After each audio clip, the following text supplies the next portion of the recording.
Haleluya. Nah, jadi dalam hal ini kita melihat bahwasanya kalau kita menerima Yesus, kalau kita selamat, kalau kita lahir baru, seperti KKR semalam. Ya, orang-orang berkata Yesus Tuhan, kemudian sembuh. Ya, kalau ada yang terikat narkoba, bebas, saudaraku. Saya melihat banyak orang yang tadinya narkoba kan, sekarang sudah jadi hamba Tuhan. Ya, yang tadinya dia adalah keluar masuk penjara, ya, sekarang dia sudah jadi hamba Tuhan. Tadi yang preman di jalanan sudah dipakai Tuhan sampai kemana-mana. Mengapa? Tuhan mengobatkan hidup. Tuhan memulihkan hidup kita.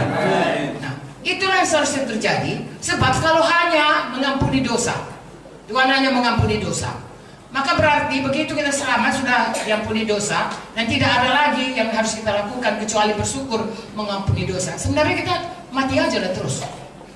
Karena begitu sudah selamat, sudah diampuni dosa. Tapi kenapa kita masih dibiarkan Tuhan ada di dunia ini? Tentunya ada maksud Tuhan. Apalagi di dunia ini bukannya enak kali ya kan, kalau dilihat cerita dari kita lebih enak di sorga kan. Kenapa kita tidak begitu selamat langsung dipanggil Tuhan, cuk, kan bisa dibuat Tuhan, mati kita dapat sorga. Karena ada maksud Tuhan dalam hidup kita, ada rencana Tuhan, dan itulah yang harus kita temukan dan harus kita kejar dan harus kita penuhi. Kalau tidak, saudaraku, sayang. Ya, 70 tahun, 80 tahun Tuhan berkata untuk manusia, ya, kalau bisa lebih lagi, saudaraku, ada yang sebelum itu. Tapi seberapapun itu, apalagi kalau Tuhan Yesus datang, kita bertanggung jawab untuk memakai hidup kita, menyampaikan maksud Tuhan bagi kita pribadi lepas pribadi. Amin. Haleluya. Secara keseluruhan kita sebagai gereja Tuhan ada rencana Tuhan. Secara pribadi pun ada rencana Tuhan. Secara keluarga pun ada rencana Tuhan. Dan untuk itu, sebelum kita menemukan itu, saudaraku, janganlah berhenti di distraksi seperti halnya Hawa ini dengan keinginan-keinginannya, sehingga dia lupa apa sebenarnya rencana Tuhan dalam hidupnya. Rencana Tuhan dalam hidupnya adalah untuk hidup kekal bersama Tuhan, tetapi dalam kepatuhan mutlak. Tapi dia lupa itu, lalu dia dengarkan. Kita pun sekarang ini bisa begitu. Ya, ada rencana Tuhan, kita sudah selamat, kita sudah anak Tuhan, kita sudah sembuh, kita sudah kaya, kita sudah diberkati, dan lain sebagainya. Ada rencana Tuhan. Amen. Kita temukan itu, kita kerjakan itu, bahkan kita berlari-lari di dalamnya sampai itu jadi, dan itulah hidup yang sesungguhnya. Haleluya.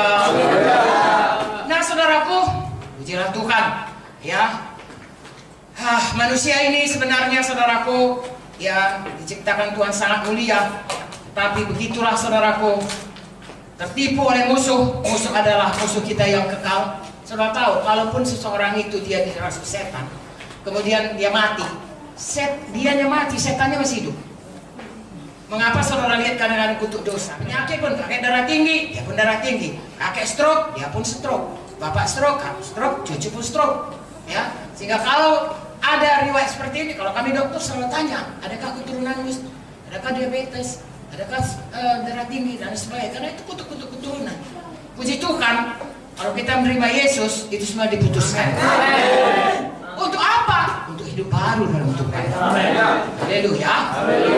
Itu sebabnya, saudaraku, sesudah saya dan saudara selamat, tolong cari dulu apa rencana Tuhan bagi kita. Baguslah kalau kita sakit kita cari kesembuhan, tapi sesudah dapat kesembuhan, untuk apa kesembuhan itu? Baguslah kalau kita sudah tadinya penuh kekurangan, kemudian kita sudah mendapatkan berkat, untuk apa Tuhan memberkati kita? Ya, ada maksud Tuhan yang jauh lebih indah dari sekadar hanya sehat, keberkatan, bebas. Sebab 1 Korintus 15:19 berkata, kalau hanya itu saja pengharapan kita, kita adalah orang yang paling malang. Karena itu sementara saja, akan lenyap selama-lamanya. Ada hal-hal yang Tuhan mau jadi kepada kita, Tuhan rencanakan bagi kita. Semua kita, tidak ada terkecuali, ya. Supaya itu kita genapi, dan kelak, saudaraku, saudara bisa memerintah 10 kota, 5 kota, jadi bupati, jadi gubernur, saudaraku, kekal selama-lamanya. Dan itu bukan setahun, bukan 5 tahun sekali, ada pemilu, saudaraku, ya. Tidak ada yang bisa mengambilnya dari kita, dan itu kita dapatkan selama kita di dunia ini, mematuhi Tuhan, mempercayai dan melakukan apa yang dikatakan Tuhan bagi kita. Haleluya. Jadi saya dan saudara sekarang ini saya akan sampaikan ini secara umum, bahwasanya seumur hidup kita harus menyangkal diri. Amin. Menyangkal diri untuk bisa mengikut Tuhan dengan sungguh-sungguh.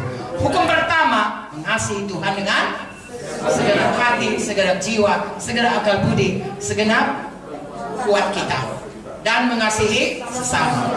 Mudah mengatakannya, nggak sampai 1 menit. Melakukannya seumur hidup. Ya, tiap-tiap hari. Ya, ada dikatakan Lukas 9:23, menyangkal diri, mengangkat salib, mengikut aku setiap minggu, setiap hari kebaktian, enggak, setiap hari. Bukan aja setiap hari, setiap saat sebenarnya. Setiap saat saya dan saudara harus seperti carang yang lengket kepada Tuhan. Supaya bisa semua zat-zat dari Tuhan itu mengalir kepada kita, kebenarannya, kasihnya, kuasanya, kehidupannya, ya, ke seluruh kodratnya Tuhan itu bisa mengalir kepada kita, dan dari situlah kita bisa mengeluarkan buah. Haleluya. Buah hidup yang berubah dan buah jiwa-jiwa yang dapat kita menangkan bagi Tuhan. Bagi saudara hamba-hamba Tuhan tentunya ini sangat menggairahkan. Saudara diberi kesempatan oleh Tuhan untuk membawa sebanyak-banyaknya orang, bukan saja untuk selamat, tapi kelak untuk menjadi orang yang juga seperti saudara memenangkan orang lain kepada Tuhan. Haleluya. Jadi saudaraku, kalau saudara baca Yakobus 1, ada hikmat dari Tuhan, ada hikmat dari dunia. Kalau hikmat dari dunia ini saudaraku, maka kita akan jatuh kepada dosa. Supaya kita mengerti, dan kapan kita mengerti, kita tidak bisa ditipu setan. Kalau kita tidak mengerti, setan itu licik sekali. Nah saudaraku, maksud saya, mari kita kenal tipu daya setan, jangan kita mau ditipunya. Kita kenal saudaraku jalan Tuhan, dan kita tahu tipu dayanya, kita ikut jalan Tuhan.